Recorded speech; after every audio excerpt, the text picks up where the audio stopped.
Okay, yeah. So where do you want to start? You seem upset about the project. You said the ideas are not very good. Yeah, let me preface with I should be the last person to discourage anyone from any archaeologically inclined projects. So I apologize for the negative language. I have my hesitancies about your vision, but saying it isn't very good wasn't polite. Okay. Yeah. The thing that a lot of people have a misunderstanding with is they claim that they attach the ideas to me as a ethereal identity on the internet, and then they attack the ethereal identity, when really almost all of these ideas are just a collection of pre-existing ideas that are kind of put together and manifested in one document in one city. Yeah. So I would say completely unique ideas. There are probably less than 10 of them in total. And then the rest of them are just a hodgepodge of things that I've read online and debated online and kind of enjoyed. Yeah, on the shoulders of giants and whatnot. Right, definitely right. Get that. Yeah. I just think that well, it kind of okay, I'm totally in love with the concept of arcologies, right? I think that your design is more on the arco side than the ecology. You know, I think it's more of a good idea as a low impact housing project. I guess I could say. It'll impact what? Housing project. Yeah.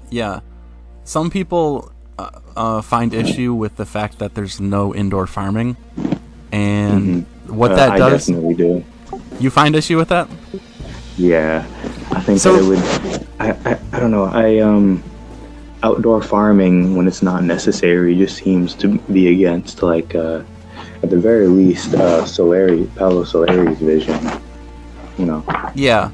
The science fiction definition says that you can't import anything into the arcology. It has to be self-sustaining. Yeah, which is unrealistic, yeah. Right. So there's a couple issues with that. The big one is electricity costs or electricity demand. Mm-hmm. So to make one strawberry is a shocking amount of artificial light and a shocking amount of electricity. Sure.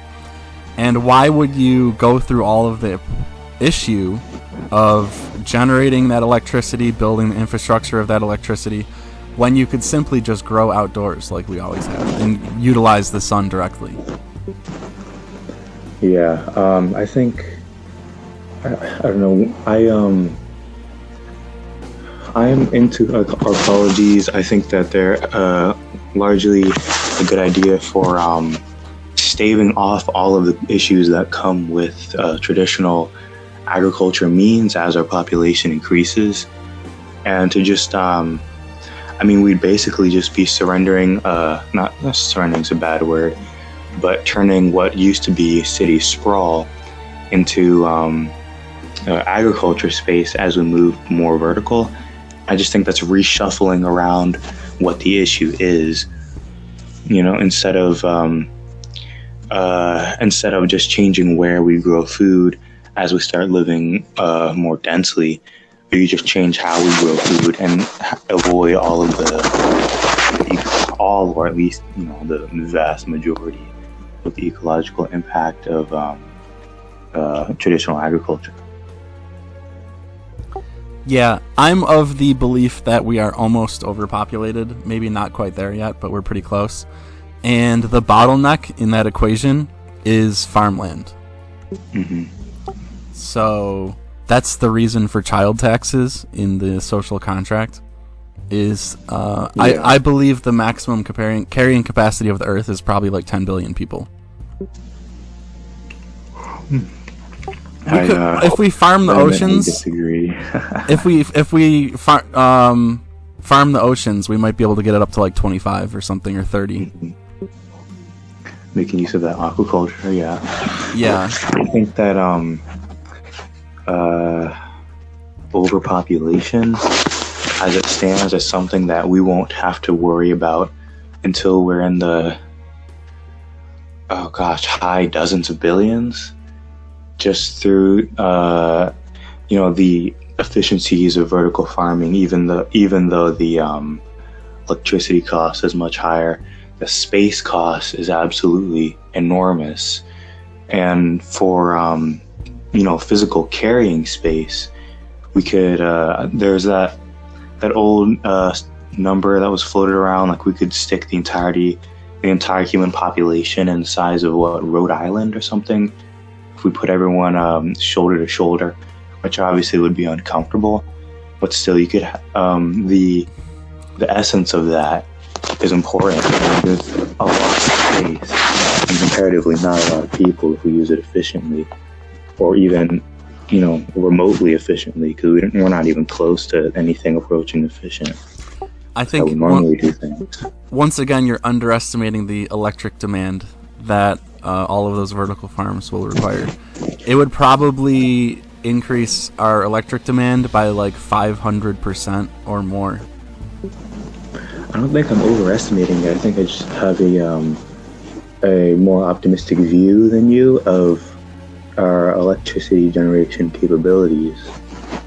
Are you pro nuclear? You are, right? Yeah. So here's the thing. Once you use nuclear fuel, it's never coming back. It's gone forever. Mm-hmm. So I don't know if you know, but uranium is almost as rare as gold. There's not a lot of uranium. I've heard there's much more thorium, but I believe it's like 100 times more abundant or something like that. It's something high. I don't know exactly. Yeah, but gold is, even if it was 100 times more common than gold is still incredibly rare. Like steel is everywhere compared to gold, and steel is rare compared to like stone, obviously. But so I just don't. If we have the ability to go to electricity generation that doesn't consume fuel, like wind and solar, then I think that's a better option than going to fission. I mean, it is a non-renewable resource, but I think that there is just so much of it that it's not something that we'll have to worry about until we're well into harvesting materials from either space or until we just get fusion going, because it's a joke that fusion's just 20 years away for the last like 60 years, but we do seem to be rather close. And if we can get fusion going, then that's it, finito. Yeah, but that's an assumption, though. Assumption what? That we can get fusion going? That we can do work. Yeah. I mean, it is, yeah. But even then, even if we were to stick to purely wind and solar, I think we'd still have the energy generating capabilities to sustain at least my vision. For the vertical farms? Yeah. And the population. So the alternative is to just breed less. Yeah, I think I've seen you say that before. Yeah. And that is one thing. Breeding for breeding's sake, isn't that good. But I think that I'm a bit of a humanity maximalist, I guess you could call it. We've already done that. We're there, man. Oh, we've already maximalized humanity. I don't know.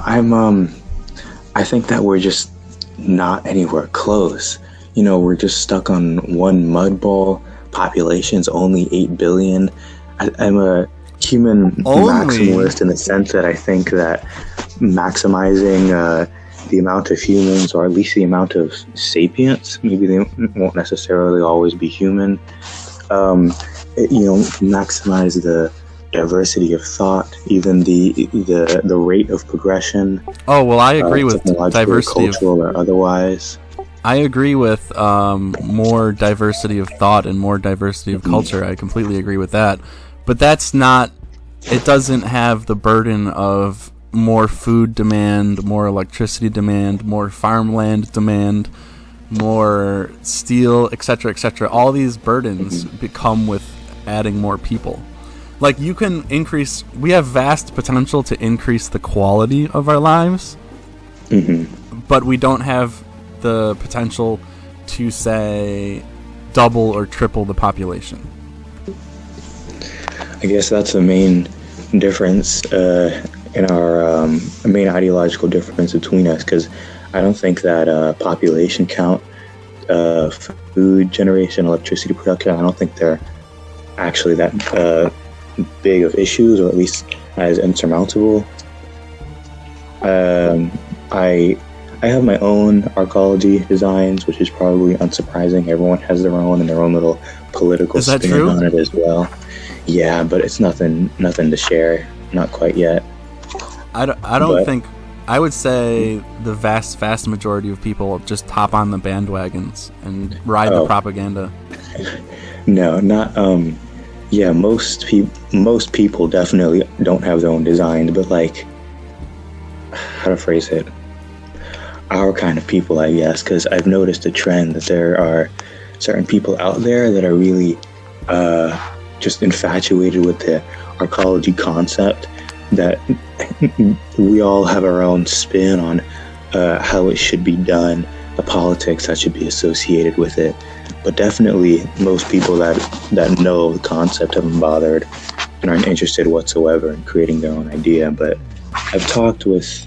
Do you think I inspired that?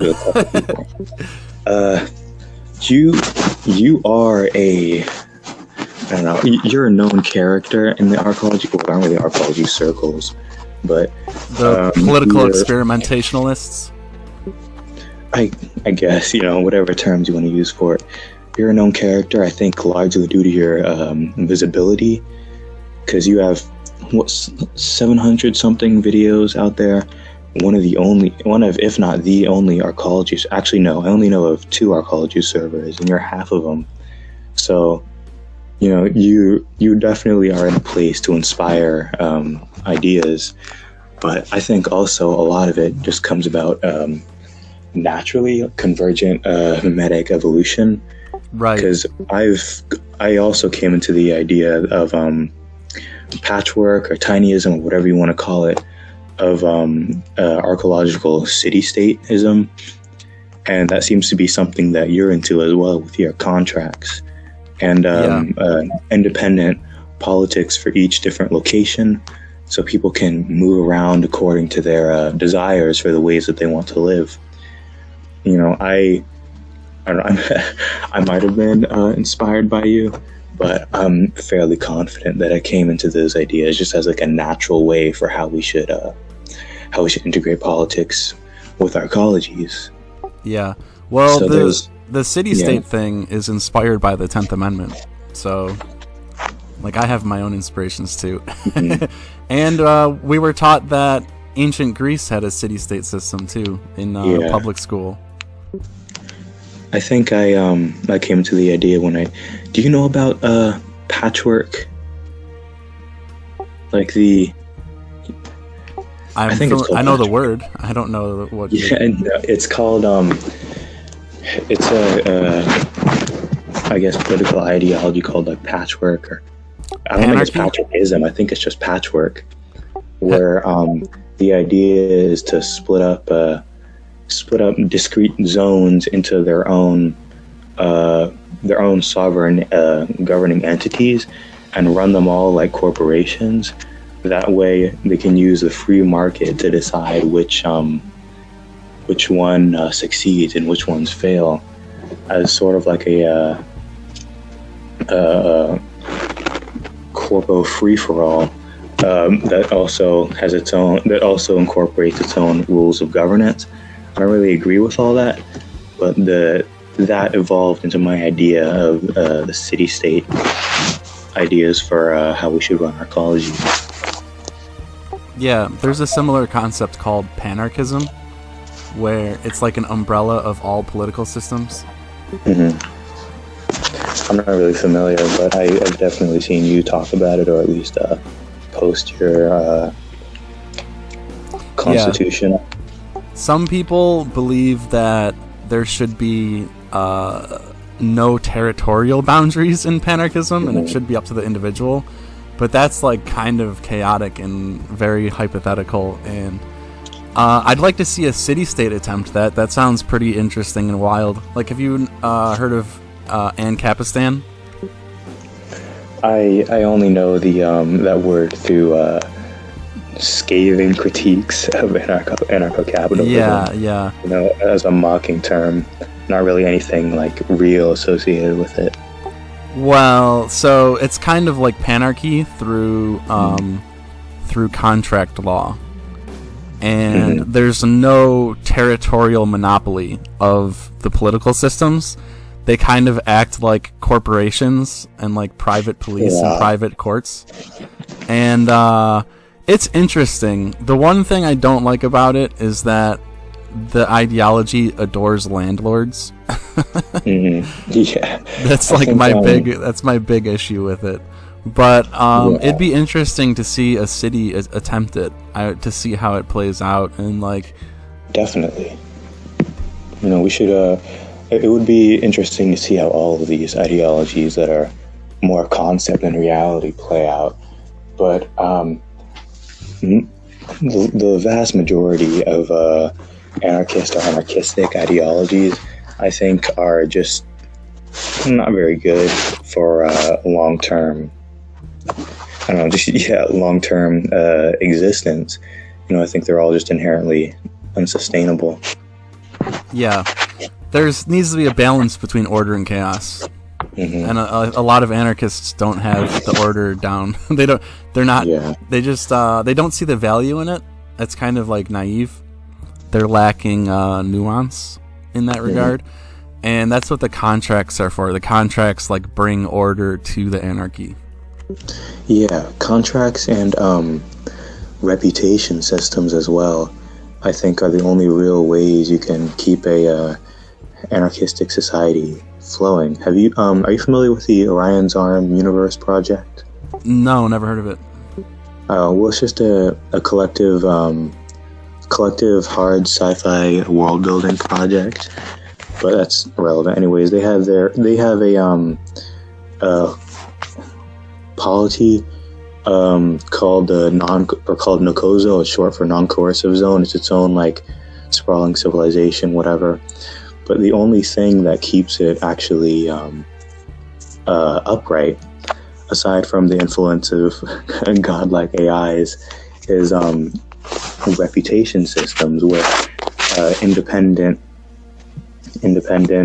contractor or independent organizations weigh the reputations of each individual corporation or individual or whatever, so that there's some semblance of reputability.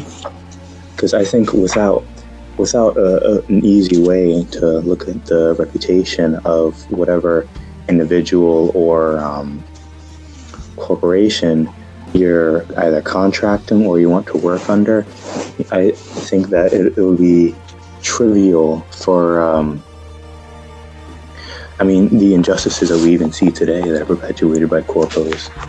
You know, I think all the wage slavery. It sounds a little bit like a social credit score, but with that said, it does, but it's more decentralized. Yeah, that's exactly what I was gonna say. I think if you do it right, if you implement it just right, possibly with like a jury system, then maybe there could be some value to a social credit score. Yeah, it's a very careful balance, though. Yeah, the devil's in the details with that one, for sure. A lot of ways it can go wrong, probably. Sorry. Probably more ways it can go wrong than ways it can go right. Have you seen the sociopath court in the Social Contract? I have not. You talked about it, but never got around to looking at it. I've always gotten distracted. It's kind of like a social credit score, except there's no number value. assigned to people, but you can be found guilty by a jury for being a sociopath, for like being an asshole essentially. Yeah. And how when you cross that line is up to the jury. So, and then good jury. If you get found guilty, the first offense is like therapy, and then I don't know if there's a second offense, and then the third offense is you can be kicked out of the society. Yeah, if you've got what are your numbers, like 40, 50,000 people per arc? Up to 150. The range is huge. It could work with as little as 1,000, but under 1,000, it's kind of like a gray area. What's the point? It'll be tough with under 1,000. We're going to be struggling unless we get like some financial backing and a few great industries. Yeah, it's definitely an economic undertaking, to say the least, to try and get one of these things built. But if nowadays all it takes is for the idea to go viral once, and then bam, it's everywhere. Yeah, that's why I think I'm shadow banned or something. Oh, maybe. I've lost a lot of my math for my personal ideas, but I think mine was 12,000 people, or rather 12,000 units for habitation, but they're each only really made for one person. On a square footage that's not square footage, on an area that's about 3 acres in footprint, probably much larger than that in foundation. And my intent is for them to be not quite mega tall, but definitely super tall, approaching Shanghai Tower. That would be some pretty impressive construction. Definitely cost prohibitive, but I think I'm going on a little too much about my own plan. It's cheaper than you think to go vertical with steel. Oh yeah, that was I think actually I had that in mind to bring that up. You said for your plans, you do your cost calculations with the cheapest steel. Yeah. I think that's just begging to import some Chinesium and have it collapse and kill a bunch of people. I'm not even gonna lie. But I mean, China's doing all right. China's doing okay. So I think I've looked this up. The difference between cheap steel and expensive steel is like 2x. It's not a huge difference. Okay. Well, that's good to know. Just it just doesn't it's just bad optics, in my opinion, to see the word cheapest possible. That's the free market, baby. That's why it's great. Fair enough. We'll see how that turns out. I don't know. I mean, I have my own ideas. I don't really agree with all of yours, but either way, an arcology in the modern world would be better than city sprawl. Unless it's like Judge Dredd tier Mega City 1. It'd be hard to do something that's worse than what's going on now. Right. That's why I capped the size at 150K, because I like a medium-sized city. I don't like huge cities. It's like suffocating. I think one of the things that people don't understand is if you took the density of Manhattan, but it was only 100,000 people, would it still be horrible? Like, would people still hate it, or would they actually enjoy that kind of density?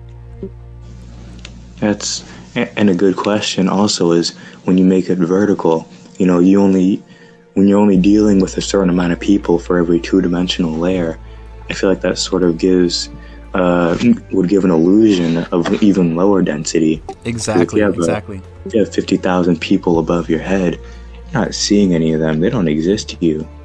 If there's only 300 people milling about on your floor, and it's an area rather wide, then to your monkey brain, only 300 people exist, and you're living in luxury. Yeah. Another thing that I try to get across to people that they don't quite understand is, even though the density is high, you're utilizing all of that volume, all of that airspace above your head is being used. So your three-dimensional airspace, your living space, is actually could be bigger than suburbia, even though the density is so high. Dude, you've got like I don't know, in a three-person suburban household is like 1,500 square feet, I want to say. Maybe 2,000. And if you go three-dimensional with that, just start stacking people, you reach a high density rather quickly without increasing your square footage at all. And it's a concept that I think is just, I don't want to say entirely unexplored, but it seems like that only exists for like Burj Khalifa type high density living for the mega rich. Yeah, like Manhattan is really the only, and maybe Tokyo. There's only a few places that really. Hong Kong might be another one. Maybe Singapore. So, but in the United States, it's actually very rare to have like high density mixed use. Living. Zoning. It's crazy. Like even if you go to Los Angeles, you have all of that residential sprawl, and then you have your commercial downtown.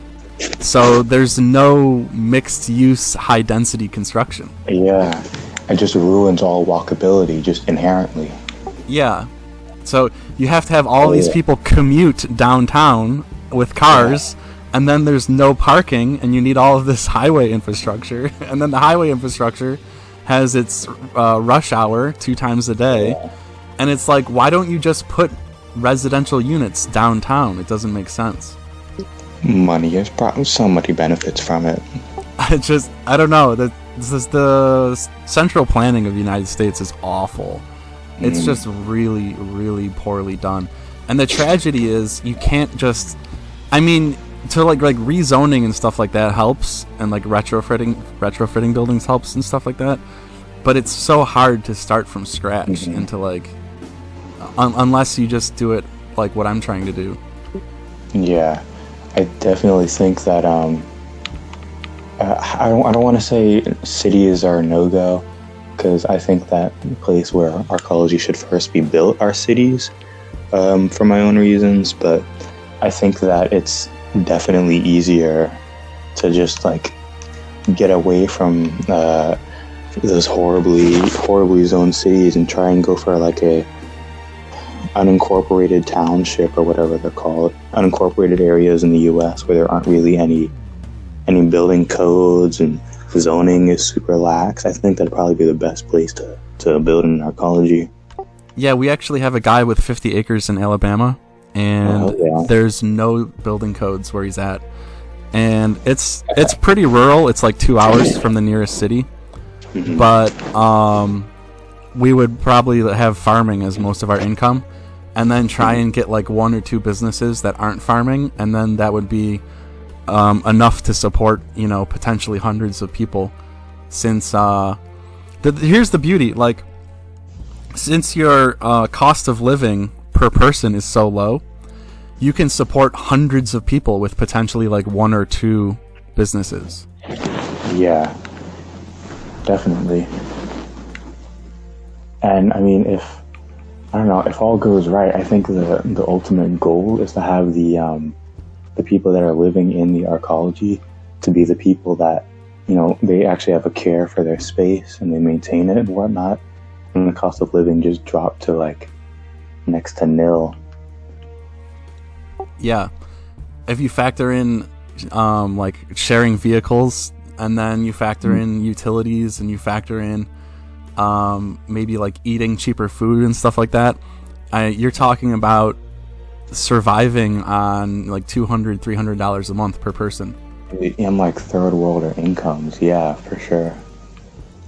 Also, speaking of food, alternative foods, like eat the bug and whatnot. I'm against the bugs. You're against the bugs.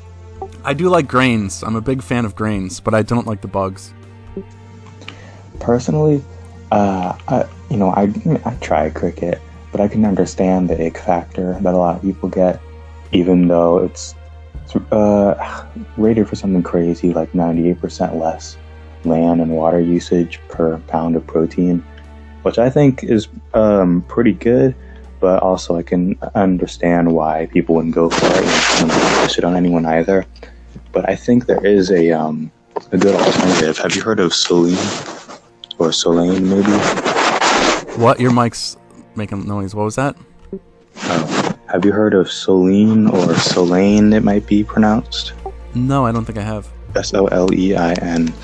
Yeah, it's bacteria-based proteins, I guess it would be called.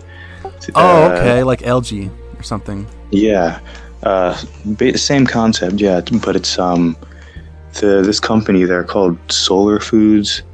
They have just one specific bacteria that they cultivate and just cultivate in bioreactors, and they say it's a complete protein. You've got all your essential amino acids and everything, and from there, it's hard to get any information on them. Really, they're really tight-lipped about it. Their first processing plant, or their first factory, I guess it could be called, will be finished in 2024 in Singapore, I think. So they're really tight-lipped about everything until then.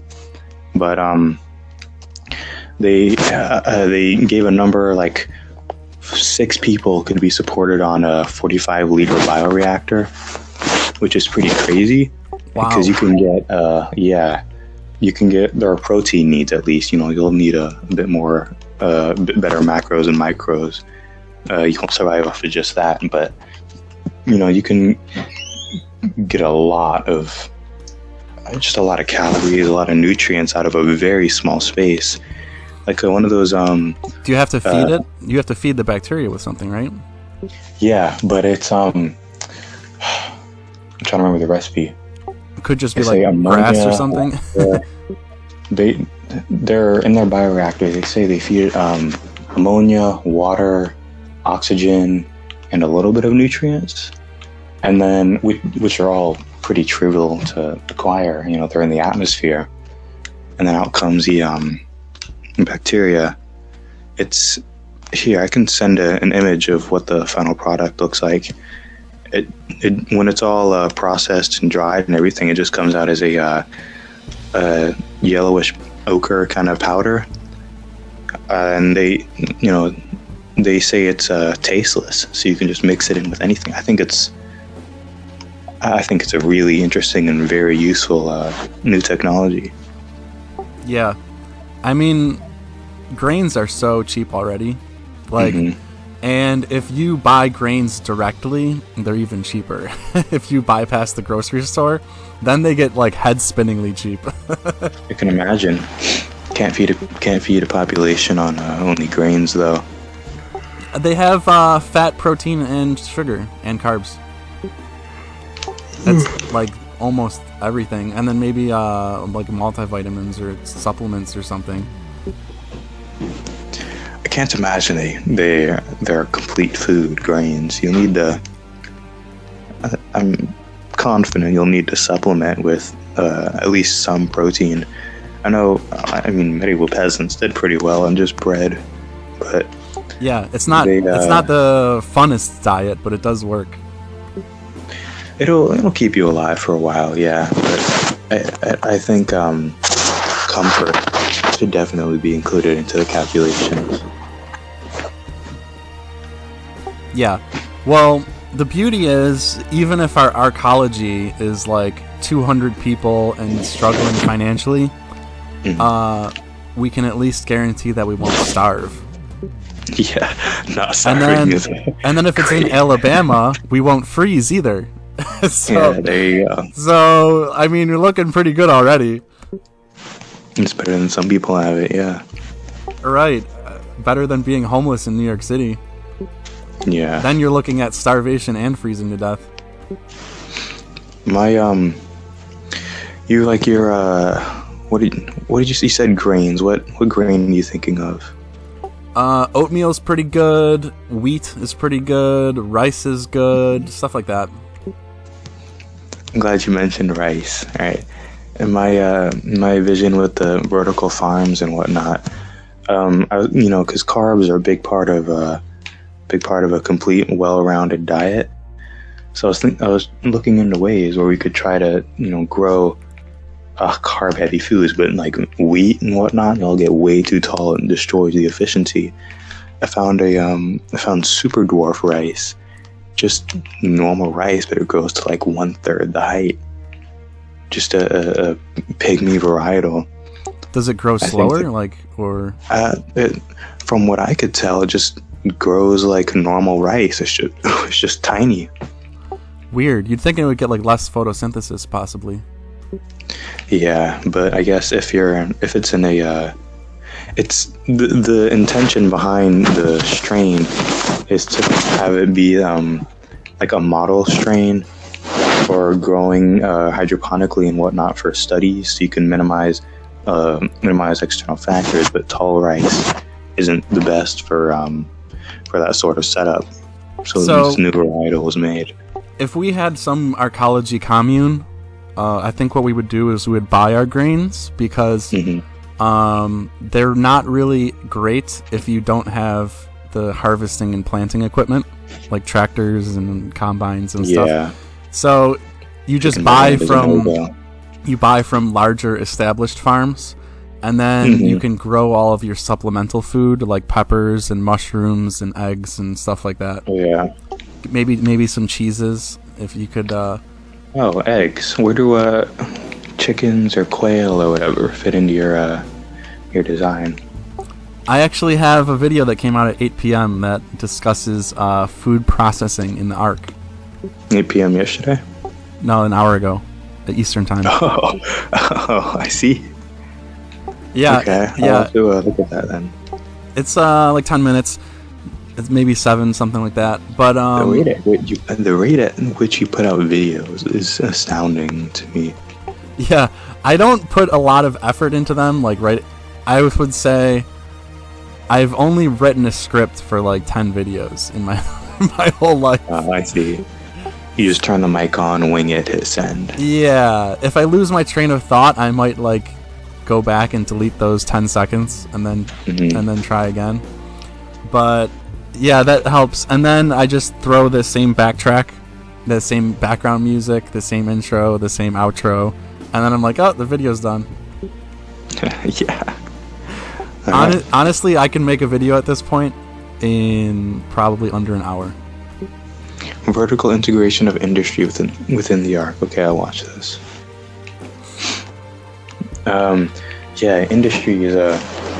Industry was a very big part of Paulo Soleri's vision. He had a lot of ideas for automated industry. Yeah, this is assuming businesses move into the Ark and then bring their equipment and adjust their assembly lines and production lines to the infrastructure. So, or we could try and develop our own industries with financing and some engineering talent. But ideally, it would be businesses moving to the Ark because it's just so efficient. In the video description of the video, it says this setup essentially reduces logistics costs to 0. Yeah, shipping is expensive. I don't think people understand how expensive it is to put everything on trucks and move it across the country. Or boats and across an ocean. Yeah, it's even worse. Yeah, if you can just make your stuff in situ, all your customers, all 100,000 of them are either above or below you. You just send it on an elevator and it's there. Yeah, it already costs pennies to make a lot of things that they sell for dollars at stores. They can get very cheap with their manufacturing for a lot of products. You could do freight shipping from factory to factory in under 5 minutes. Yeah. Something that's incomprehensible in today's society. For less industry, but more like service, you might be able to cheat a little bit with places that places that chronically franchise, like McDonald's, just as an example, they don't care where someone sets up a McDonald's as long as it brings in revenue for the head guys. But anyone can run their own little franchise. Yeah, that's why I don't mind having corporations in the Ark. Like, some people are against corporations. I don't be mind. Necessary. People like their brand names. They like their corporations. Like, I don't mind it too. I think most of them have like good value and bring a decent product. Their wages can be a bit low, but I guess like that's where the value comes from. Yeah, and if it's situated in archaeology anyways, the person living there will probably be a resident, so the wages will probably won't be nearly as bad for someone that's a resident. So this debate is just us agreeing with each other. It is, yeah. Not much of a debate. There was a little disagreement at the beginning, but with the overpopulation. It's not really relevant to what we're agreeing on is like the construction and design of the arcologies. I think ideologically we have some differences, but they don't really crop up when it comes to just how to make a good arcology. One thing that would be kind of interesting is to make like cylinders, and then you can have like towers made out of cylinders. I'm surprised they don't make cylindrical towers already. You don't see them more often, because the wind loads on a cylinder is like nothing compared to a square or a rectangle. Yeah, my design is a cylinder. I don't know. It just seemed logical to me, because that's, I'm not trying to, because you have your hexes, because you put them against each other. Yeah. Mine are more standalone structures. So you want to maximize internal volume. So just a cylinder seemed like the logical conclusion. I don't know why it's not done more. I actually was playing with designs before I came to the hexagons. And are you familiar with slip form concrete? I am not. So it's not the term anyways. You make a mold for the cement. Oh, yeah. And then you just slowly move the mold upwards, and you keep pouring fresh cement into the mold. And it's called slip forming because the mold slips, it slides. And you can build like a seamless cement skyscraper using this construction in like a week, and it'll cost you like next to nothing because cement is so cheap, and there's like almost no labor involved. That definitely seems like the way to go. I was in my head, the idea I had was mostly prefabricated concrete, because instead of having to deal with pouring on site, it seemed like that'd be much more economical, both in terms of time and just price wise. Oh, slip form's even cheaper. You should look into it. And making forms, making molds in a cylindrical shape are also very easy to do. And then that's like the hardest part is making the molds.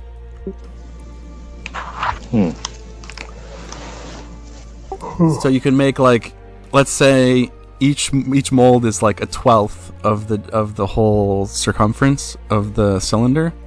So then you just make that mold 12 times, connect it to itself, and then you have the full circle. And then you just start pouring, and then slide it up, and then pour some more, and then slide it up, and then pour some more. Okay, I'm definitely putting that on the list of things to look into. There's I need to do as well that I've been putting off. There's a good Wikipedia page that talks about it. It's actually a very common construction technique for industrial buildings, because like you can't really like add ornamentation, and you can't really add like variation. It's just like a big cylinder or a big square or a big rectangle. Yeah, Wikipedia has been a huge help. A lot of things that I wouldn't have ever thought of as well. I learned about like on the Burj Khalifa, they have whole networks just for dealing with and diverting condensation. Because I mean, once you hear about it, it's like, oh yeah, duh, you've got so many people in there, and there's such a volume. But I definitely would have overlooked that if I was in charge of constructing someplace.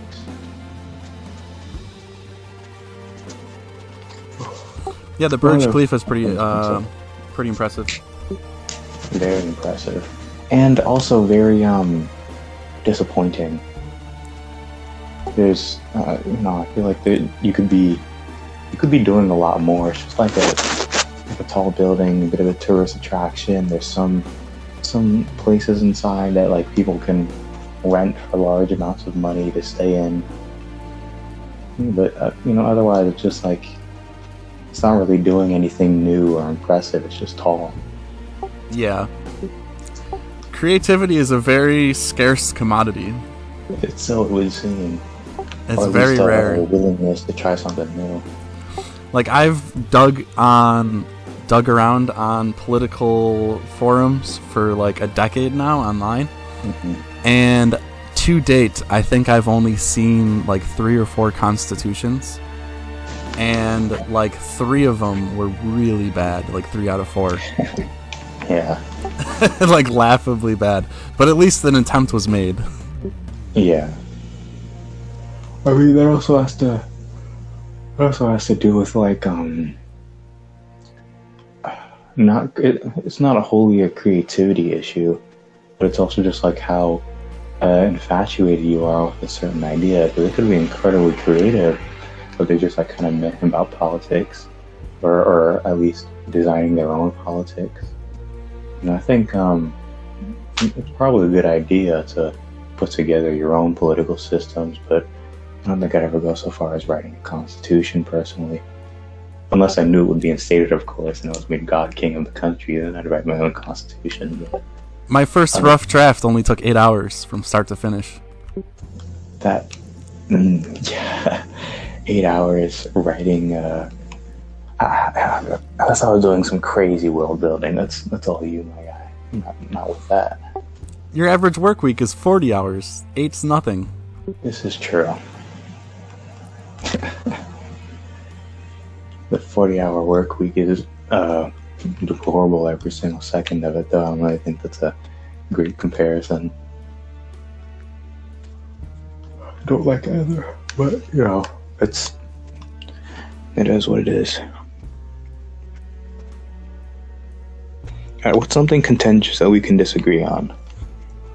Yeah, how would we disagree? How about the UBI, or no landlords? I'm all for both of those. Oh, okay. Some people get really upset with the left-wing stuff, and then some people think that it doesn't go far enough. Mm-hmm. On Reddit, there's a lot of left-wing people who call me like a right-wing fascist, and I'm like, what? It's so insane. The one guy called me a fascist because he said, my society depends on market-based relations. And that's fascism. That's fascism, allegedly. Okay, so all anarcho-capitalists are all fascists. That's good to know. Everyone is, yeah. Anyone who disagrees with a fascist, that's a very easy way to... I asked him to name one country in existence on the earth right now that doesn't rely on market-based relations, and he could not answer me. Nice. That's classic Reddit. It is really classic Reddit. Okay, let's see. There's the politics. I don't really agree with a lot of the anarcho stuff or a lot of the monarcho stuff. But I got rid of the monarcho stuff. Right? Yeah, I remember you said that. Yeah. But the your whole thing is that each art can have their own politics code, which is something that I absolutely agree with. So whether I disagree with your personal politics doesn't matter in the grand scheme of your ecology vision. Right. Population, eat the bug, politics. I don't know. The no windows thing. Everyone hates the no windows. Oh, I hate the no windows. Yeah, definitely. I mean, personally, I don't know how much I would mind it. I don't really look out my window much anyways. But I hear that sort of thing is what I hear people really like that sort of thing, makes them happy. So I've got the entire outer wall of my construction is just a habitation membrane. It's all rooms, which does limit the size of the construction because there's diminishing returns. As surface area doubles volume, a surface area doubles volume cubes, I believe. So you've got only so wide that you can expand it before the returns aren't worth it. Which I can see as entirely lost my point. Where was I? I disagree with the no windows thing, but I understand why you do it. You also posted earlier about that housing project, and I believe it was somewhere in China that had all those standalone towers. That didn't look nice. Oh yeah, I believe that was Hong Kong. Yeah, God, it always makes me sad to see something like that because they could have made it so much prettier, so much more orderly. Well, that's the sacrifice that you have to make to have a window. Is just vertical towers that all look the same, and it's like very dystopian. Instead, you could have your front door on the 10th floor or 20th floor. Your front door opens up to a road, and then the road has like artwork and LED lighting and people walking, like pedestrians, and there's no wind and there's no snow and there's no rain and there's no ice. I think the windows on the outside thing can be done, but not in the way that one in Hong Kong was. I think that it has to be done a lot more intentionally when you're placing buildings together like that. And also, they don't need to be anywhere near that close to each other. If you have a couple thousand people in each arcology, they can be miles away from each other, and you could still have the same like total area coverage as like a normal city with the population of all those separate buildings would be.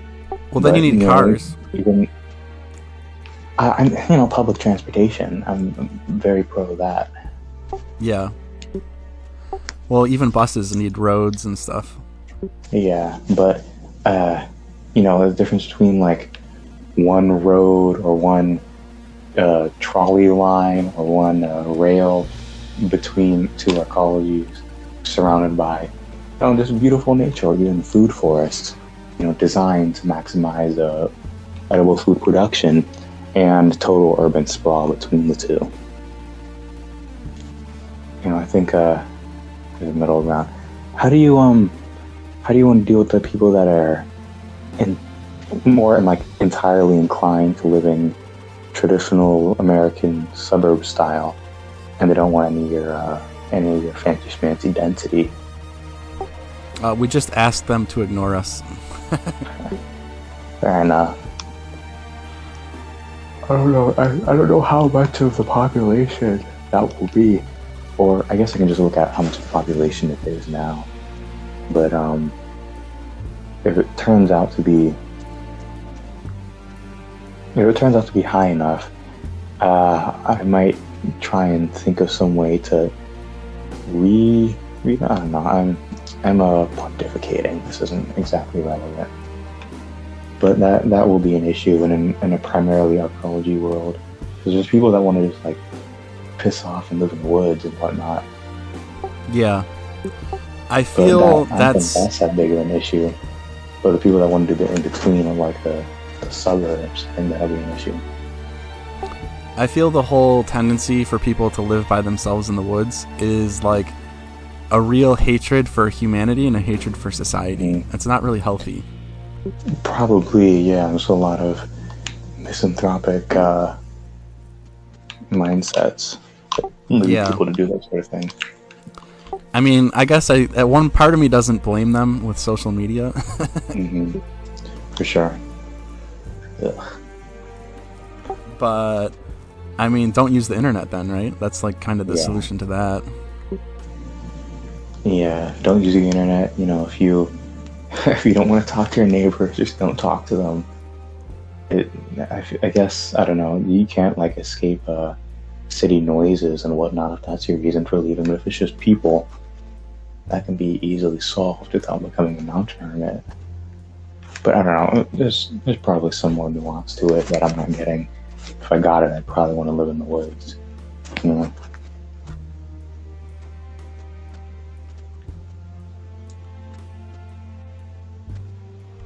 Are you familiar with the hexarchy existing?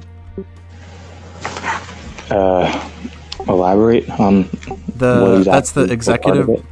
That's the executive branch. That's not a monarchy. Yeah. With the I'm familiar with the existence of it, not so much the concepts that it employs.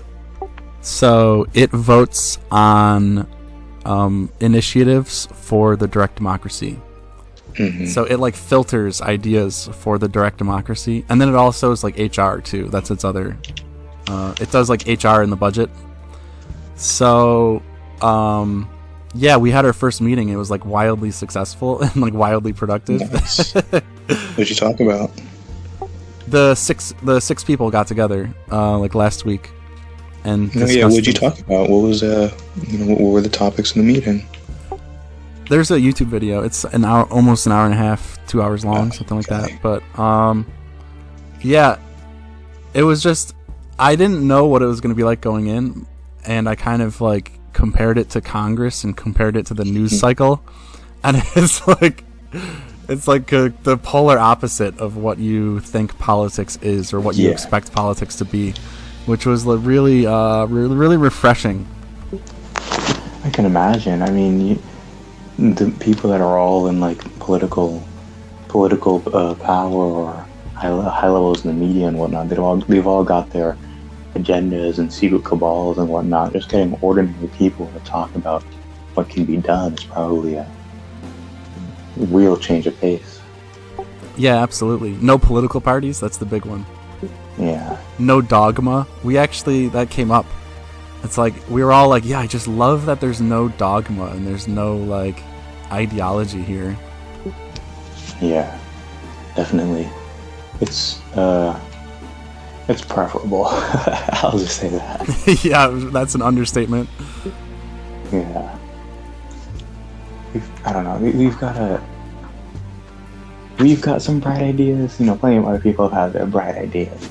It's all about actual implementation. I have no real clue about how you can break this stupid two-party scheme, all these illusions of choice, pseudo-monopolies. I don't know what can be done. This might be it, our colleges might be it, but I feel like there's something else that can be done. But I just don't know what it is. I mean, this seems like the choice. City-states in general are like the way to go. Are you familiar with secession? I know the definition of the word, and yeah, that's pretty similar. Times where it has happened, yeah. It's pretty similar to what we're trying to do here.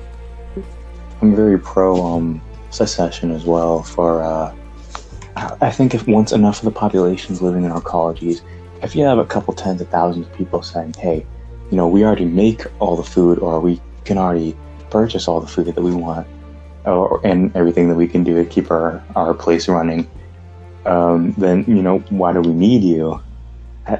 You can just stop interfacing with the outside world, or with the rest of the rest of beleaguered society.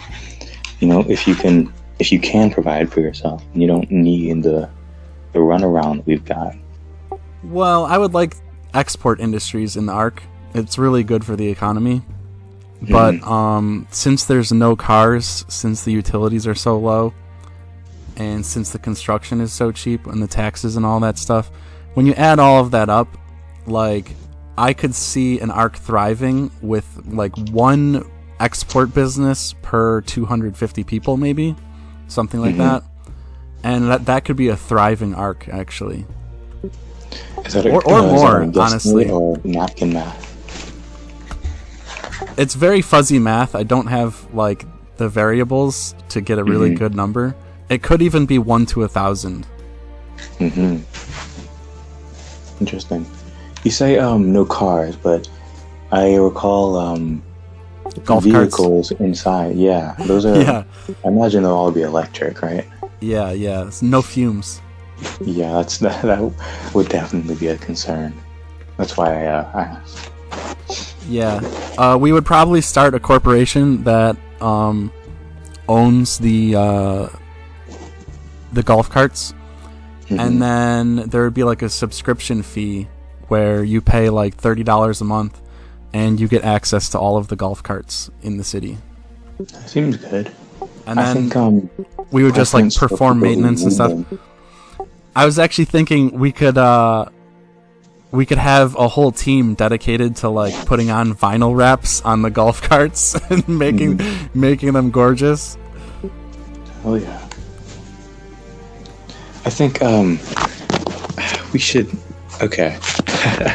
This seems like a productive discussion, not so much a debate, but just a reinforcement of, yeah, this is definitely the way to go about these things. I think we definitely it would be productive to have some people with their own arcology designs to just like discuss and share and talk and give ideas, because like earlier when I was talking about maximizing diversity of thought, you know, there's one other person that I talked to that had their own design. It wasn't anything close to like a single structure. It was like Christ, I don't know how to describe it. It had a lot more sprawl, but it was a lot more integrated with nature, and not in the sense like where you have like green roofs and whatnot. But I might have it in my DMs actually. It was just like a total diversion from how both me and you envision things going. Oh, absolutely. I think more ideas like that are they might cause some contention, but I think if there's anything to be gleaned from diverse ideas like that, it should be explored. Absolutely. There's probably like 10 or 20 different ways you could really make an ideal society. And the arcology is just one that I like because I just like it because no one's done it yet. That's one of the main reasons I like it. And also the clout. I like the idea of that too for me personally. I won't lie. There's a little bit of narcissism involved. But you could have a ideal society that's more agrarian, for sure, and kind of built around like the communal level. So you have little pods or like community networks of like 250 people, and then you connect those community networks, and they're all kind of agrarian. That would be one way of doing it. Yeah, that's my that's sort of how I perceive the different levels of the arcology. Like each room would be obviously its own unit, but then each floor would sort of be its own neighborhood. And then you just have like the different interconnecting floors as like just like the way to traverse between the two areas, but in like distinct communities. Yeah, it could feel like a whole different zone when you go from floor to floor or neighborhood to neighborhood. Man, it can be a total culture shock too if there's like a large population or there's certain groups on each floor. You know, different smells, different music playing, different art. I'd love to have art just plastered everywhere on the inside of an arcology. You know, make it not concrete or steel or drywall. That's just blank. You know, right. Somewhere that looks nice to be. Yeah, absolutely. In my one video, I covered the trusses on the ceiling with like LEDs and fake plants, and it's kind of cool. Some like fractal-looking designs, right? I think I remember that. Well, the roof is like a fractal hexagons and fractal Star of Davids. hexagrams technically, and yeah, that's pretty much unavoidable for that. You could cover it up if you want, but I kind of think it looks good. Yeah, I mean, art is important to the human experience and for our own individual happiness, in my opinion. You know, the place where you live has got to look nice. Yeah. I think in one of Solari's schizo ramblings in his book, actually, he talked about the aesthetics of the arcology as something of high importance, but it's hard to follow personally. Yeah, I'm a strong believer in like art that kind of organically manifests from the people who live there. Like, if it's imposed by some architecture firm 1,000 miles away, it's not really good, usually. Yeah. It's like sterilized and corporatized, and it's like sending, foreign aid countries thousands of miles away when we have no clue what they're even going through, what their particular struggle is. It's a totally depersonalized approach to trying to help people. And if you're beautifying your own living space, that becomes like a sense of accomplishment and a sense of identity. Oh yeah. Art made from the people that are living in there, hanging up on the walls would be fantastic. Yeah, that's the goal. And whatnot. You've thought about that before, yeah? Yeah, I have a couple videos on it. One thing that I kind of suggested is I think it's the Development Council or whomever. No, maybe the Artistic Council. They can, instead of zoning for commercial or industrial or residential, they could instead zone for like different color themes, different architecture themes, different like artistic themes. So then everyone who lives in that neighborhood knows that what theme to follow to like make everything fit together artistically and aesthetically. I'm loving the convergent thoughts, man. Yeah, it's I got a video on that one from like a while ago. I did my example was Warhammer 40k races as the themes. Oh, nice. And then I think I had a different one where the different themes were historical eras of human civilization. Oh yeah, that's what went through my mind immediately. Like, you could have a floor with like Mayan stuff. You could have a Roman revivalist on the next floor with all like pillars and whatnot. Yeah, and every arc is going to be different, which is the beauty of it. Oh yeah. It's actually a game where you manage arcologies, but it's a sex game, I think. A sex game? Is that what you said? Yeah, it's like set in the future, and it's like you manage an arcology, but it's also like there's no laws or anything, so there's like slave trading and whatnot, and it's... That's unfortunate. I was excited for the first half. Very pornographic. There's one guy who makes Roblox games, and he said he's really interested and he wants to make a Roblox game about living in my specific version of arcology. How would that work out? It'd be like one of those economy games where you just do your work, I guess. Yeah, I guess there'd be like missions and tasks, and you'd have you'd have neighbors and stuff. Interesting. I don't know. He's the expert, so yeah. Yeah.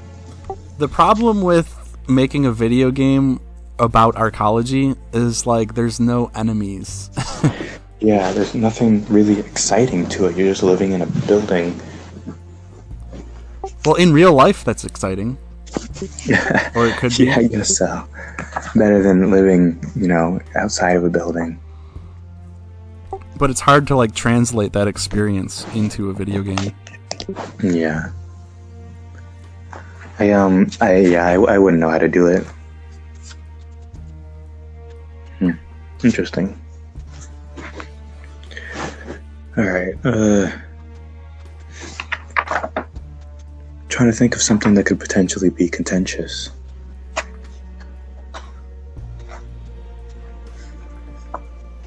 I know, right? It's hard. Yeah. The UBI size is another thing that I think will have a lot of debate into the future. Mm-hmm. People have suggested anywhere between 0 and I think I recommended like 600 as an upper limit. Mm-hmm. So something between that range. I think 0 is unacceptable, but like, Yeah. right now it's right in the middle of that range. Yeah, I'm definitely a proponent for UBI. I think that nobody should have to labor their justified continued existence. But at the same time, it's like you're striking a balancing act, because if you give people too much, I don't know, the consensus seems to be that they become lazy and don't contribute. But then if you give them too little, then they have no choice to contribute, and living is hell and whatnot. Yeah. So I wouldn't know where to start personally in doing that balancing act.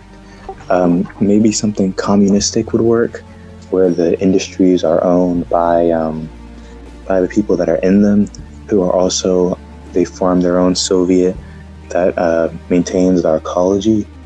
So everyone puts in their share and then gets back more, because they're also taking a little bit from everyone else's.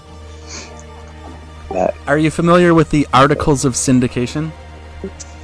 The name, yes, but I read them once a while ago and didn't go through them again. That's the corporation contracts. Mm-hmm. So it's pretty similar to what you just described.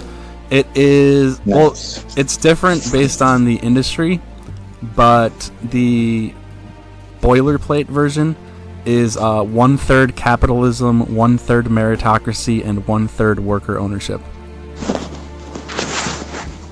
So based on your what did you say? 1/3 meritocracy, 1/3 worker ownership, 1/3 capitalism? Yeah. So the meritocracy is like an election process to distribute these like tokens, or I renamed them as aurum, which is Latin for gold. So they're like points essentially that give you ownership and profit sharing of the corporation. And for meritocracy, it's like an election system. For workers, it's per hour. And then for capital, it's like just typical stocks. I don't really agree with the existence of stocks, really. Yeah, that's true. They're in their current implementation, they're horrible, but You think it can be done well? it can be improved. I prefer bonds, but I'm a big fan of bonds. But people love the gambling aspect of stocks. They get addicted to the rush, like the uncertainty and the rush of when they make money off of them, and when it goes up, when it goes down, all that stuff. So it doesn't feel right to like abolish the whole practice, because like people love it. It's very similar to gambling, honestly. I just think that it's weird that someone can make money without contributing a product or a service. They just make money by moving money. It just doesn't sit right with me. Yeah, and it doesn't even finance the business directly. Yeah. Which is even weird. It finances the other shareholders, the existing shareholders. Yeah. It doesn't even finance the business. It's just some self-supporting, weird Ouroboros cycle where they just use the stocks to get themselves rich so that more people use the stock. Oh, it's a scheme. Pyramid scheme, isn't it? There's some similarities. Ugh. I don't like it. But, I mean, if it can be done well, no reason to get rid of... drug taxes. Let's talk about that. Yeah, people... that's another point of contention. So, what is it, like 600% now on certain on the highest like level taxed psychoactives. Oh, I changed it. You might have read that a while ago. It, didn't you? So I banned a lot of chemicals because I was trying to go for like the more conservative crowd, and in a lot of these liberal cities, you see a lot of people, especially with fentanyl and like meth and things like that. Those are two big ones that seem to just destroy lives. So, and then prostitution also. I think it like commodifies the relationships between men and women, which I don't think is healthy long term. So, like, you think it commodifies them just in general, not just with that interaction, but you think it cheapens like the whole experience? Like the relationship between the genders, like the actual relationship between men and women is damaged through prostitution, I think. Interesting. And pornography. They both damage the relationships between men and women.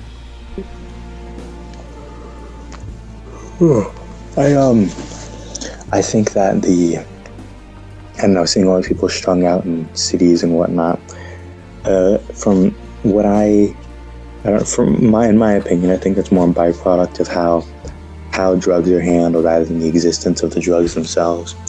Which, I mean, yeah, obviously, drugs don't kill people. People taking drugs kill themselves. It's not the drugs themselves that are at fault. But I think that with like how Portugal does it, they've decriminalized basically everything, but they're focused on like mass drug education, and they treat it as a health issue, not a moral issue. And they have what is considered one of the best I don't know what you call it, just systems for dealing with drugs in the world. And I think that if you educate people on their on how drugs actually affect you, and don't treat it as something special, like okay, so the high school that I went to, right, like 1 in every 3 people was just a chronic weed smoker. I got offered joints several times before the age where I should, because if you smoke a lot too young, it can negatively affect you later. But it was just nothing special to me, because like everyone talked about it, everyone knew someone that did it. It wasn't really a big thing. So like that teenage rebellious phase, and I was never like, oh yeah, I should hang out with my friends, smoke weed. I think normalization of that sort of thing is a big part of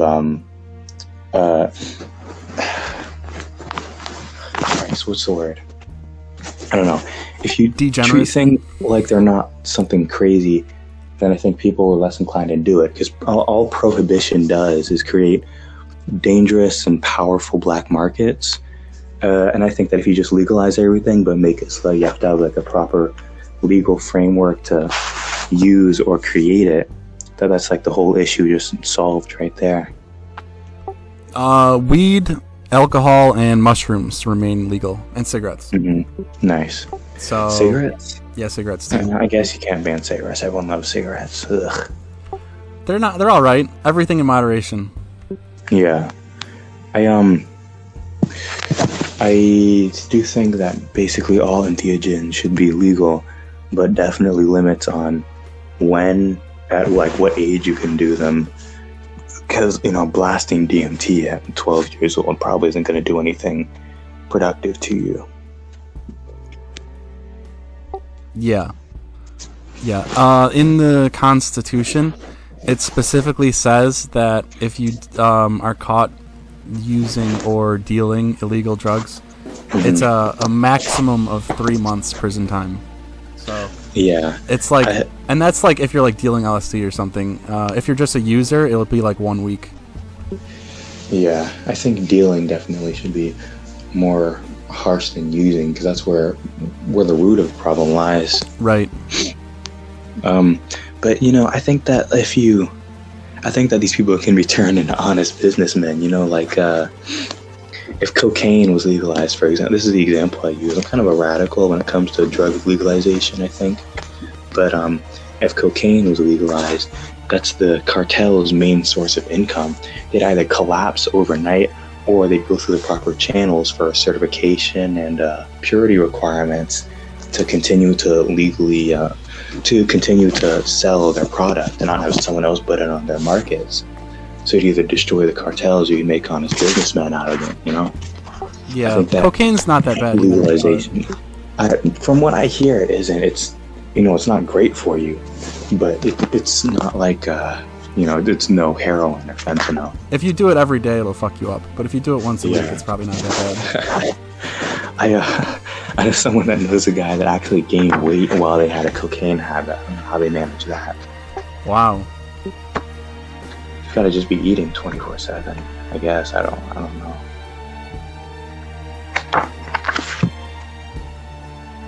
But like, heroin and meth and stuff like that are really the bad ones. Maybe Xanax.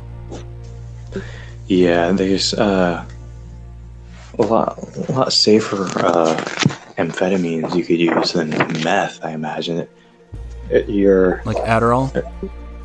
Probably like Adderall is a good example. Yeah, but like meth just like makes your mouth acidic, right? That's why it like destroys your teeth, messes with your pH balance. It probably destroys brain cells too.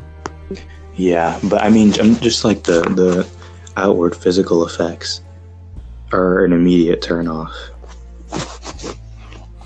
I've had conversations with people who are high on meth, and they were, not great. I would say, a little concerning. Yeah, minorly concerning a little bit. Yeah, like if you talk to someone who's high or drunk, it's like really not that bad. But there are probably a lot more functional meth users out there than people think. Just like microdosing for work or something, just for a little buzz to get through the day. Yeah, I mean, for something like that, you could probably get away with it, and B, even if you were caught, you know, once again, you're probably gonna get like 2 weeks in jail or something just to like detox and think about changing your habits or something like that. Yeah, switch to coffee or something. Right. It's I don't know. It's I'm definitely not an expert on what we should do with drugs, but I know that what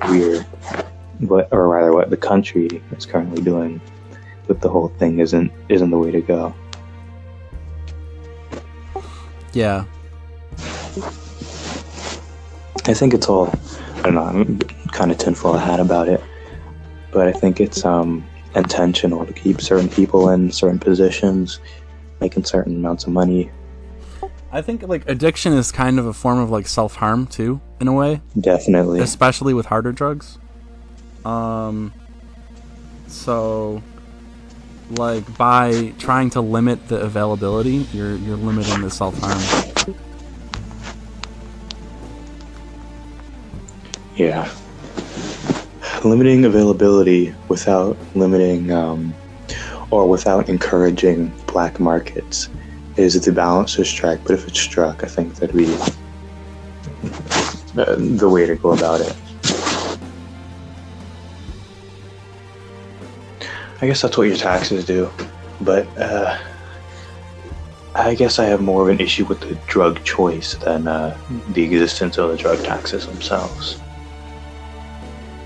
Yeah, they've changed several times over the last couple of years.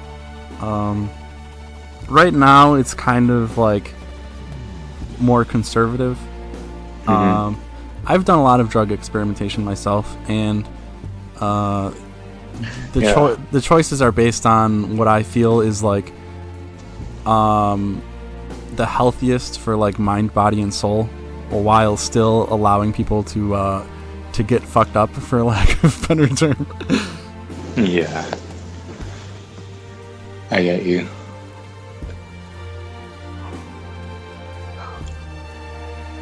I don't think that's a bad way to go about it.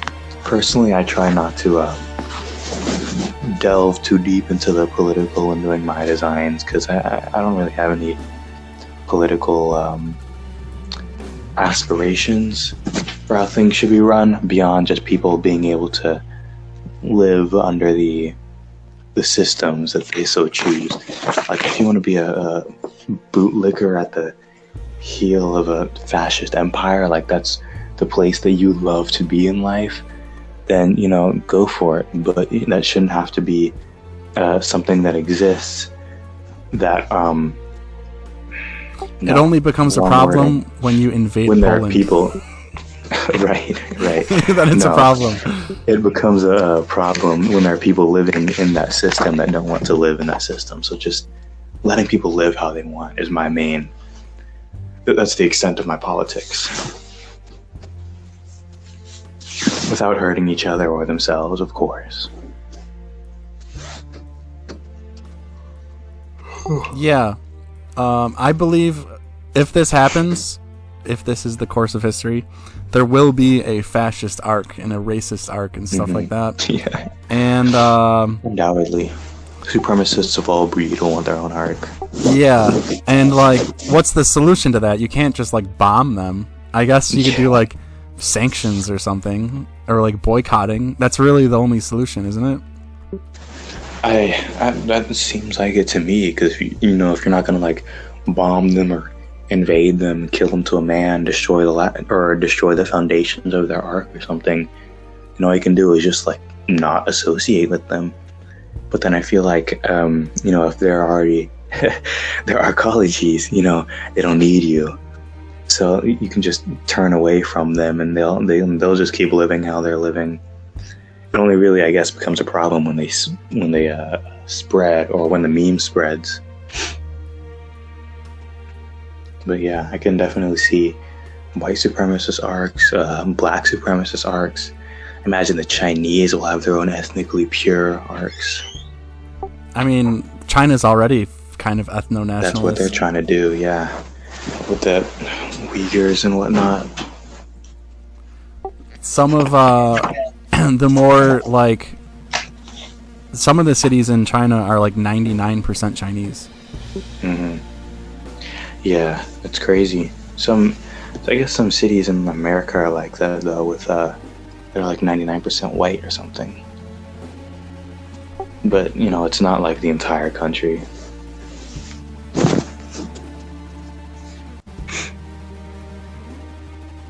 I don't know. I'm all for it sounds kind of woke in the pejorative sense to say I'm all for diversity. But like I said before, diversity of thought, diversity of culture, diversity of everything. I think that's the way to like hone in on the best ways to think, is just to explore all of them, and the best ways to be, or maybe not even the best, but just like the breadth of experience, exploring all ways to be is something that we should do. Yeah, I agree.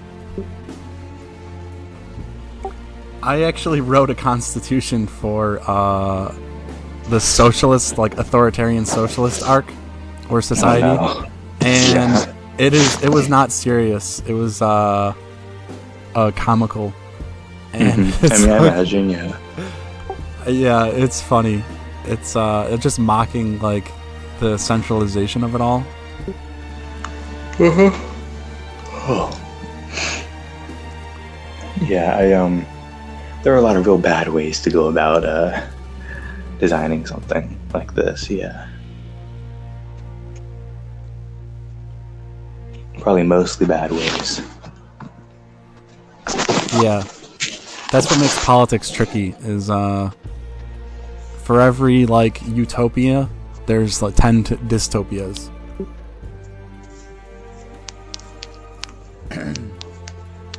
And people hate experimenting in politics. They hate like trying new things. Yeah. It's something that pisses me off. It's the most bizarre aspect of politics, is like people refuse to just try something new, and even worse is they refuse to let other people try something new. Yeah, and they don't like to try new things. They refuse to let other people try new things, and they tell other people and they trick other people into thinking that they don't want to try new things either. So it's just like, I don't know. I feel like it's probably a byproduct of the government becoming its own entity. Like instead of being a system put in place to optimize how the people that live in it go through life, it just became the government and the people as two separate bodies. Yeah. That tends to happen because a lot of times they don't have the same incentive structure. Like the state has one incentive structure, the people have another incentive structure. And power corrupts. Yeah, that's why there's always this tug of war between the two. Mm-hmm. It is what it is, though, for now. For now. The direct democracy is supposed to try and solve that. That's the big, if I had to point to one thing in the Constitution that's like the biggest, the biggest like point of liberty is the direct democracy. Definitely. I think direct democracy is the way to go, because representative democracy isn't really democracy, in my opinion. Yeah, exactly.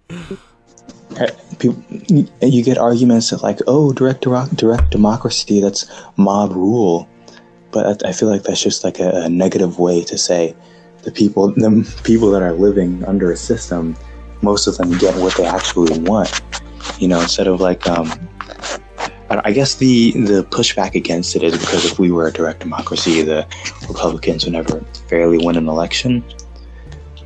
But if you have a president that was put into power by people that make up like a third of the population of the country, that just doesn't seem right. Yeah, and then they can just do whatever they want, and they can go back on all of their campaign promises. Years. Which all of their promises are bullshit anyway, because they're a politician, and that's what they do. They're just talking heads that want to get elected. I'm big on technocracies. People that actually know what they're doing.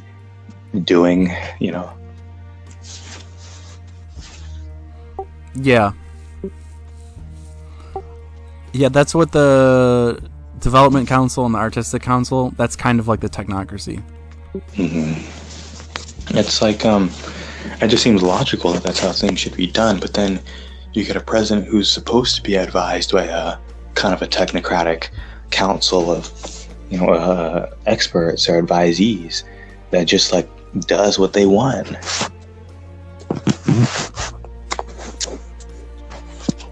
But are they gay? Quite possibly. They have to be gay now because of inclusion. Right. So the technocracy is out and the diversity is in. We gotta get our wouldn't be an ethno state, homo state. Yeah, homo state. Mandatory global homo. It's I don't know. I'm like I've said before, I'm for diversity and all that, but forced inclusion at the detriment to having an actually good product, whether that product be like a Disney movie, for example, or if you're meeting quotas for a business or something, when you hire someone subpar at their work, but you're just trying to like get as many different color palettes in the room as possible, that seems like a step backwards. Yeah. My favorite slogan or line, whatever you want to call it, is they want diversity in skin color and not diversity in thought. Yeah.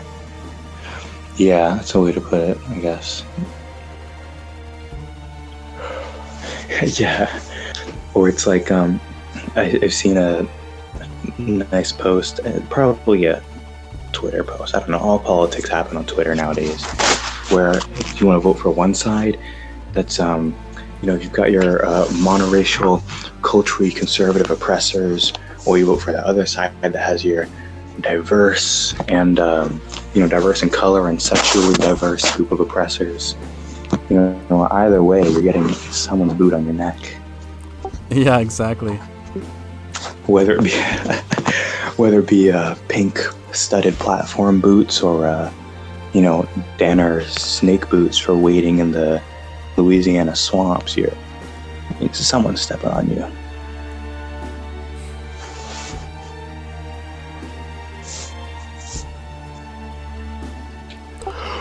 Well, how did we get here again? We were supposed to argue, but we never did. Right. Well, all your ideas suck. I'm a genius, etc. It's a Redditor. Yeah, there you go. You said you wanted 2mm steel flooring? Yeah, we would test it to failure. I don't know if that's going to be... I think that's way too thin. So it has reinforcement on the bottom. So the top is flat, and then the bottom is... girders on the bottom. It's cast. There's a video about it. It's cast with, like... I don't even know the word for it, but they're kind of like built-in girders. But it's like one unified structure? Yeah, it's one cast. Okay. Interesting. I thought you just meant like a single monolithic 2mm sheet. It'd be crazy bowing in the middle. It didn't seem like a good idea whatsoever. Oh, well, there's the trusses too. So you have the plates and the trusses, and I think each hexagon has 400 plates. Mm-hmm. Something like that. I don't know the exact number. 390, something like that. Modularity is probably the key to success. Yeah, and you figure like building the roof is as easy as laying down all of these plates into place. The truss is a bit more labor, but like the plates are pretty quick. Each one is, I estimated to be like 70 pounds. Was the math that worked out to be. If they have to get a little thicker, maybe 100. But like 2 people could do 100 pounds lifted into place. Yeah. Yeah, definitely. My idea was instead of building the whole thing at once, it'd be better, or it'd be more economical anyways, not more economical, no, what's the word, more feasible economically to build a layer, and then just to build it layer by layer, attaching the layers to the one below them. But I'm not sure on how structurally sound that would be, and it'd be totally impossible to do with like the what was it, slip casting. So it could be done that way, I think, and you could also have the benefit of having industries and rent in the lower levels pay for the higher levels until you reach the point where the whole construction is complete, and then you have that building and pay for another building. But I haven't run any numbers for the economics of that. You can do that with the hexagons. Mm-hmm. The only problem is if you have like trees and grass and stuff on the roof, you have to take all that off and then build the next layer and then put all of that back on. Yeah. So that's kind of annoying, but I have some rudimentary 3D models, but I really want to get even just like a half decent computer, so I can start doing things in Blender and not in Tinkercad, which is really not meant for what I'm trying to do, not my use case. Yeah, I haven't open sourced my Blender files, but I've considered it. I don't know. Should I? I mean, would there be any downside to it? I don't think so. I already have like watermarks on my videos, so and like timestamps and stuff, so I guess not. At worst, it gets shared around, but that seems like it'd be beneficial, really, publicity. Yeah, I guess. I'll think about it. Maybe I'll run a poll. Obviously, like people would vote for yes, because there's no downside for them. Yeah.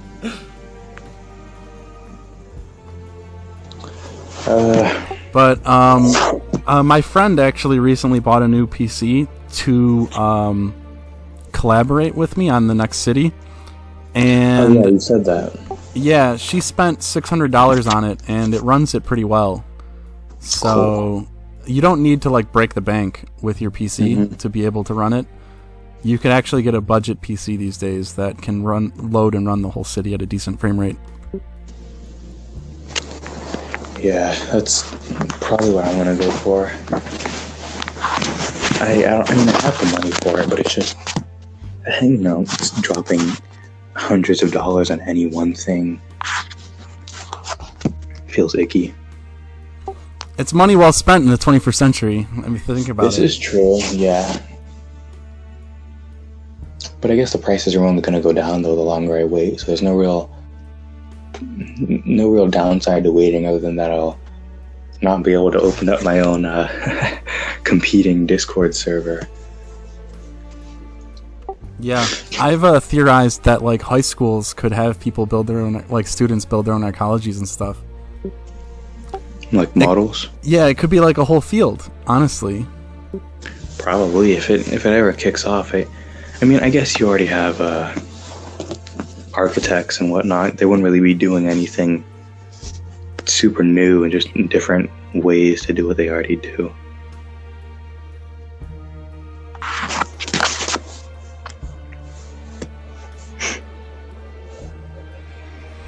Yeah, it's like the purest form of architecture because you don't have to worry about your plot size. You don't have to worry about the engineering. You don't have to worry about your budget, really, because it's built piece by piece. So, like, all of these normal constraints that architects have, you don't really have when you're designing these arcologies. Yeah, and you got your waste processing in the basement. You got your solar panels on the roof, and there's no spread in either direction. It's all just there.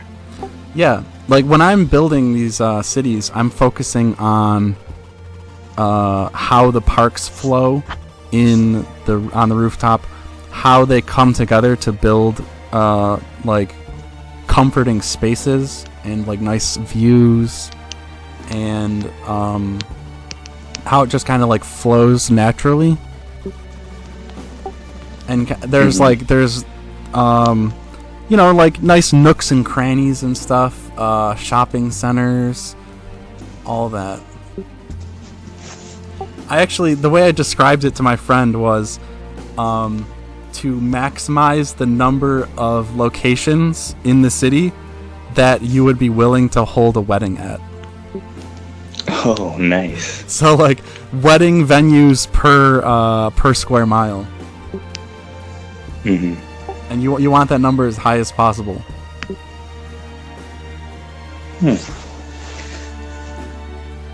Because like, would you get married at your local corner store's parking lot? Only if the crackhead is officiating. Yeah, exactly. No, definitely not. Yeah. Because the ultimate goal is to have it be a nice place to be. If you got the whole thing built, nobody wants to live there. You might as well not have built anything at all. Right. That's the beauty of starting it as a commune too. Is even if it completely fails, even if everyone hates it, even if it goes bankrupt, you spent what, like $250,000 maybe? Yeah, the load is distributed.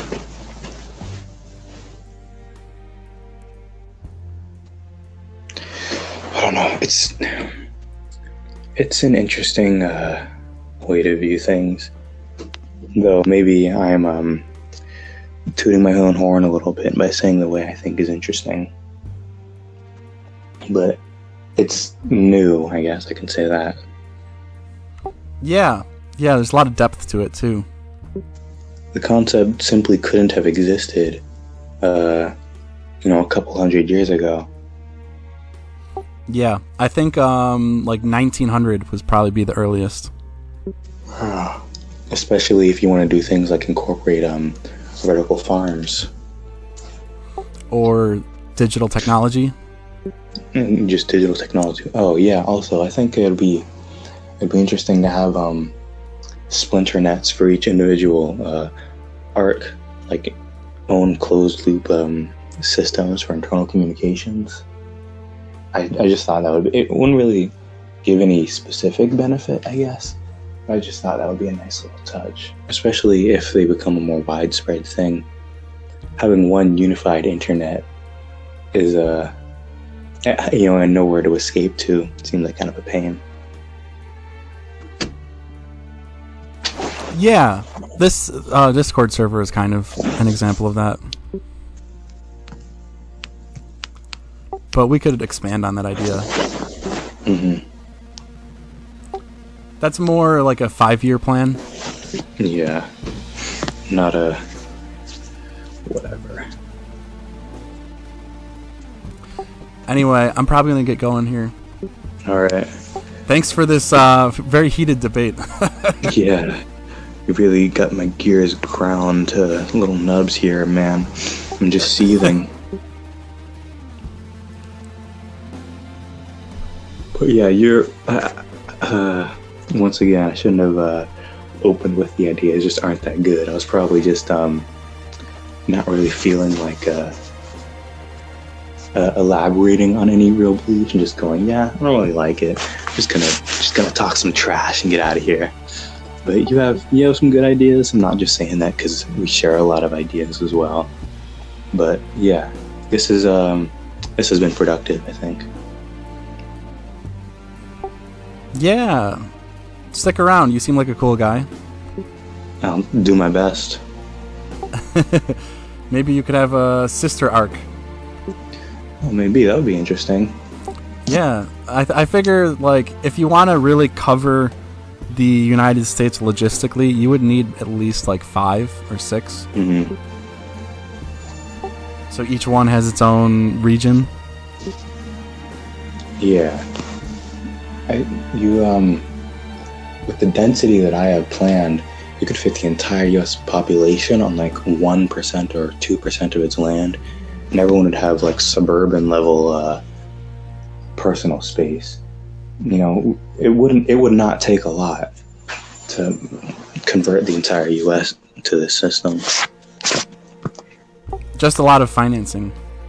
Yeah, that's green. That's where the issue always lies. All right, yeah, it was good talking though. I gotta eat dinner. All right, see ya. Yeah.